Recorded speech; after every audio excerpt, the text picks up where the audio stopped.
Hello, കഴിഞ്ഞ day ഞാൻ upload ചെയ്ത വീഡിയോയിൽ ഇങ്ങനൊരു കമൻറ്റ് വന്നിട്ടുണ്ടായിരുന്നു കേട്ടോ. പൊടികൾ ഇട്ട് വയ്ക്കുന്ന പാത്രം ഓൺലൈനിൽ നിന്ന് വാങ്ങിയതാണോ, ആണെങ്കിൽ ലിങ്ക് ഷെയർ ചെയ്യാവോ എന്ന് ചോദിച്ചിട്ട്.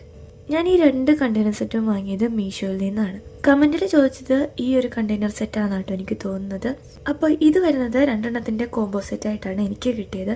ഇത് വിത്ത് സ്പൂണാണ് വരുന്നത്. നമ്മൾ എപ്പോഴും നമ്മൾ ഒന്നിച്ചെടുക്കുന്ന ഐറ്റംസ് ഒക്കെ ഇതിൽ ഇട്ട് വയ്ക്കുകയാണെങ്കിൽ നമുക്ക് നല്ല എളുപ്പമാണ് കുക്ക് ചെയ്യുമ്പോൾ എടുക്കാൻ.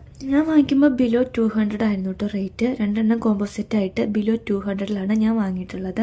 ഇതിൻ്റെ അടപ്പ് അറ്റാച്ച്ഡ് ആയിട്ട് തന്നെയാണ് കേട്ടോ വരുന്നത്. ഞാൻ ഒരുപാട് യൂസ് ചെയ്തപ്പോൾ ആദ്യം കാണിച്ചതിൻ്റെ അടപ്പ് വിട്ടുപോയതാണ്. നെക്സ്റ്റ് ഇത് ഈ ഒരു കണ്ടെയ്നർ സെറ്റാണ്. ഇതാണ് എനിക്ക് ആദ്യം കാണിച്ചതിനേക്കാളും യൂസ് ആയിട്ട് തോന്നിയിട്ടുള്ളത്. ഇതും വിത്ത് സ്പൂണാണ് വരുന്നത്. നമ്മൾ എപ്പോഴും എടുക്കുന്ന ഐറ്റംസ് ഒക്കെ വെച്ചിട്ട് ഇത് കിച്ചൺ കൗണ്ടർ ടോപ്പിൽ വെക്കുകയാണെങ്കിൽ കുക്ക് ചെയ്യുമ്പോൾ നമുക്ക് എളുപ്പമാണ് യൂസ് ചെയ്യുക. ഇതിൻ്റെ അടപ്പ് അത്ര ടൈറ്റ് അല്ല, സോ കൈയൊക്കെ തട്ടിയാൽ അടപ്പ് താഴെ പോകുന്നുണ്ട്. അതെനിക്കൊരു നെഗറ്റീവായിട്ട് തോന്നി കേട്ടോ.